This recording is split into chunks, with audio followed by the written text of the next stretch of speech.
ഇപ്പോൾ ഇന്ന് ഉച്ചവരെ പോസ്റ്റ് ഇടാൻ മടിച്ചു. ഈ കേരളത്തിലെ ഒരു വർഗീയ സംഘമുണ്ട് കാസ.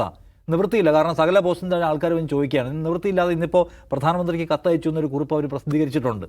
അപ്പോൾ അവർ കാണേണ്ട കാര്യം ഇതാണ്. അപ്പോൾ അടിസ്ഥാനപരമായി ഇന്ത്യയിലെ മതന്യൂനപക്ഷങ്ങളെ ആക്രമിക്കാൻ പദ്ധതി എഴുതി വച്ചിരിക്കുന്ന ഒരു സംഹിത, അതിൻ്റെ മേലെയുള്ള ഒരു രാഷ്ട്രീയ ധാര, അവരാണ് ഇന്ത്യ ഭരിക്കുന്നത്, അവരുടെ പരിപാടി ഇതൊക്കെയാണ് എന്ന് മനസ്സിലാക്കിക്കൊണ്ട് വളരെ കൃത്യമായ നിലപാട് സ്വീകരിക്കാൻ തയ്യാറാവണം. ഈ അഴകുഴമ്പൻ സമീപനത്തിൻ്റെ ഇരകളാണ് ഇന്നിപ്പോൾ ജയിലിൽ കിടക്കുന്ന 2 കന്യാസ്ത്രീകൾ. വളരെ കർക്കശമായ നിലപാട് സ്വീകരിക്കണ്ടേ? ഇന്ത്യൻ ഭരണഘടന ഞങ്ങൾക്കും ജീവിക്കാനുള്ള അവകാശം തരുന്ന ഒരു നാടാണ്. അതിപ്പോൾ കോടതിയിൽ പോകേണ്ട കേസാണെങ്കിൽ കോടതിയിൽ പബ്ലിക്കായി പ്രൊട്ടസ്റ്റ് ചെയ്യേണ്ട കാര്യത്തിൽ പബ്ലിക്കായി പ്രൊട്ടസ്റ്റ് ചെയ്യുക. ഇത്തരം പബ്ലിക്കായി പ്രൊട്ടസ്റ്റ് ഉണ്ടായി വന്നിട്ടുണ്ട്. വിവിധ കത്തോലിക്ക ക്രിസ്ത്യൻ സംഘടനകളുടെ വലിയൊരു മൂവ്മെൻറ്റ് ഡൽഹിയിൽ നടന്ന് നമ്മൾ കണ്ടു കഴിഞ്ഞതിന് മുമ്പത്തെ വർഷം. പക്ഷേ ആ മൂവ്മെൻ്റെയൊക്കെ കോസിനെയും അതിൻ്റെ മുദ്രാവാക്യത്തെയും ഏറ്റെടുക്കുന്ന ഒരു സമീപനം കേരളത്തിൽ നിന്നുള്ള കേരളത്തിൽ പ്രധാനപ്പെട്ട സഭയും പവർ ഹൗസുമാണ് ഇവിടുത്തെ. അവരെടുക്കുന്നുണ്ടോ? ഇല്ല. അവരൊരു ഘട്ടത്തിൽ അവർ പറയും റബ്ബറിന് 300 രൂപയാക്കിയാൽ ഞങ്ങൾ സംഘപരിവാറിനെ വിജയിപ്പിക്കാം എന്ന് പറയുന്ന ആളുകൾ, കാസയുടെ ആളുകൾ വന്ന് പാരിഷ് ഹാൾ ഞങ്ങളോട് ചോദിച്ചു. പാമ്പ്ളാനി പിതാവ് പറയാണ് നല്ല കാര്യത്തിനല്ലേ എന്നോർത്ത് ഞാൻ കൊടുത്തു. നല്ല കാര്യത്തിനാണോ? ഇന്നിപ്പോൾ കന്യാസ്ത്രീകൾ പിടിക്കപ്പെട്ട കേസിൽ കേരളത്തിൽ ആകമാനമുള്ള മനുഷ്യരും പ്രതിഷേധിച്ച് കഴിയുമ്പോഴും ഈ കാസ എന്ന് പറയുന്ന തീവ്രവർഗീയ സംഘം പ്രതികരിച്ചിട്ടില്ല. അപ്പോൾ അവർ പണിയെടുക്കുന്നത് ക്രിസ്ത്യാനികളുടെ ആത്യന്തികമായ നേട്ടത്തിന് വേണ്ടിയല്ല, സംഘപരിവാറിൻ്റെ രാഷ്ട്രീയ വളം ഉണ്ടാക്കാനാണ് എന്ന് മനസ്സിലാക്കിക്കൊണ്ട് ഒറ്റപ്പെടുത്താൻ കഴിയണ്ടേ? അത് ചെയ്യാതെ എന്ന് വെച്ചാൽ അത്തരം സത്യത്തിലുള്ള ത്രെട്ട് എന്താണെന്ന് തിരിച്ചറിയാൻ എല്ലാവർക്കും ബാധ്യതയുണ്ട്. രണ്ടാമത്തെ കാര്യം, ഇത് ക്രിസ്ത്യാനികൾ മാത്രമായി നേരിടുന്ന ഒരു പ്രശ്നം. ഇപ്പോൾ കുറേ ആളുകൾ കത്തോലിക്ക ബിഷപ്പുമാരെയൊക്കെ കളിയാക്കുന്നുണ്ട്, നിങ്ങൾക്ക് ഇപ്പോൾ കിട്ടിയില്ലേ. അങ്ങനെയല്ല കാണേണ്ട. ഇത് അവർ മൈനോറിറ്റി ആയതിൻ്റെ പേരിൽ ആക്രമിക്കപ്പെടുകയാണ്. അപ്പോൾ ക്രിസ്ത്യാനികൾ ആക്രമിക്കപ്പെടുന്നത് ക്രിസ്ത്യാനികൾ മാത്രമായി പ്രതിഷേധിക്കേണ്ട ഒരു വിഷയമല്ല, ക്രിസ്ത്യാനികൾ മാത്രമായി കത്തയക്കേണ്ട വിഷയമല്ല. കേരളത്തിലുള്ള എല്ലാ പ്രധാനപ്പെട്ട രാഷ്ട്രീയ നേതാക്കളും ഇടപെട്ട് വരുന്നുണ്ട്.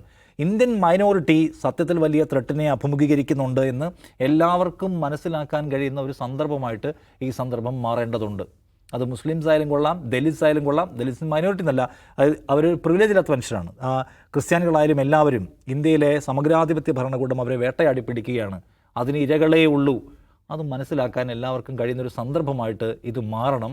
ഇനിയെങ്കിലും ഇപ്പോൾ വി ശിവൻകുട്ടി വളരെ കൃത്യമായി പറഞ്ഞ പോലെ, നിങ്ങൾ ദീപികയിൽ ഒരു മുഖപ്രസംഗം എഴുതിയ ശേഷം അരമനയിൽ കയറി ഇരിക്കുകയല്ല വേണ്ടത്, മറിച്ച് ഈ സമുദായത്തിൻ്റെ പ്രശ്നങ്ങൾക്ക് വേണ്ടി മുന്നിൽ സംസാരിക്കാനുള്ള ബാധ്യത നിങ്ങൾക്കുണ്ട് എന്നാണ്. ഇപ്പോൾ രണ്ടാമത്തെ കാര്യം, മൂന്നാമത്തെ കാര്യം എന്തുകൊണ്ടാണ് ഈ കോംപ്രമൈസ് എടുക്കുകയെന്ന് ചോദിച്ചാൽ, സഭയ്ക്ക് പല കാര്യങ്ങളും കാണും. സഭ ഇന്ത്യയിലെ ഏറ്റവും വലിയൊരു സ്ഥാപനമാണ്. കേവലമായ ഒരു ആത്മീയ സംഘം എന്നതിനേക്കാൾ അതൊരു വലിയ സ്ഥാപനമാണ്. ആ സ്ഥാപനത്തിൽ ഒരുപാട് സാമ്പത്തിക ഇടപാടുകളും സ്ഥാപനങ്ങളും ഒക്കെ ഉണ്ട്, ഇൻസ്റ്റിറ്റ്യൂഷൻസ് ഉണ്ട്. സോ അതിനെ റൺ ചെയ്യാൻ അവർക്ക് പണം ആവശ്യമുണ്ട്, പണം അകത്തുനിന്നും പുറത്തുനിന്നും എല്ലാം ആവശ്യമുണ്ട്. സാമ്പത്തിക ഇടപാടുകൾ വലിയ തോതിൽ കൈകാര്യം ചെയ്യുന്ന സ്ഥാപനമാണ്. കൊച്ചിയിൽ തന്നെ സാമ്പത്തിക ഇടപാടുകളും ഭൂമി ഇടപാടുകളുമായി ഉണ്ടായ കേസും അതിലെ കേന്ദ്ര ഏജൻസികളുടെ വരവൊക്കെ നമ്മൾ കണ്ടതാണ്.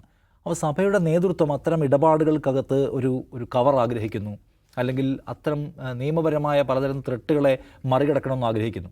അപ്പോൾ അത്തരം ചെറിയ സംഗതികളുടെ പേരിൽ നേതൃത്വം ഒരുതരം ധാരണ ഉണ്ടാക്കാൻ ശ്രമിച്ചാൽ അതിൻ്റെ ഇരകളായി മാറുന്നത് ആരായിരിക്കും?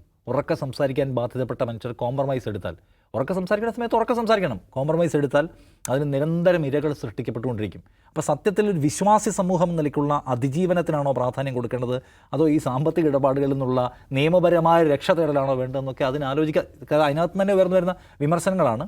അപ്പോൾ ഇത് വീണ്ടും വീണ്ടും ആലോചിക്കാനുള്ള ഒരു സന്ദർഭമാണ്. കത്തോലിക്ക സഭ ഇവിടെ മാത്രമുള്ളതൊന്നുമല്ല, ഇന്ത്യയിൽ ആകമാനം പടർന്നെടുക്കുന്ന ഒന്നാണ്. അത് പലതരത്തിലുള്ള ഭീഷണികളെ നേരിടുന്നു. ആ ഭീഷണിയെ ചെറുക്കാൻ എല്ലാവരെയും ഒന്നിപ്പിക്കാൻ മുന്നിട്ടിറങ്ങേണ്ട ബാധ്യത കത്തോലിക്ക സഭയുടെ പ്രധാനപ്പെട്ട നേതാക്കൾക്കുണ്ട്. എല്ലാവരെയും ഒരുമിപ്പിക്കുന്ന ഒരു മൂവ്മെൻറ്റിൻ്റെ ഭാഗമാകാൻ അവർക്ക് ബാധ്യതയുണ്ട്. ഇല്ലെങ്കിൽ ഈ ദുരന്തം ഇനി ആവർത്തിച്ചുകൊണ്ടേയിരിക്കും.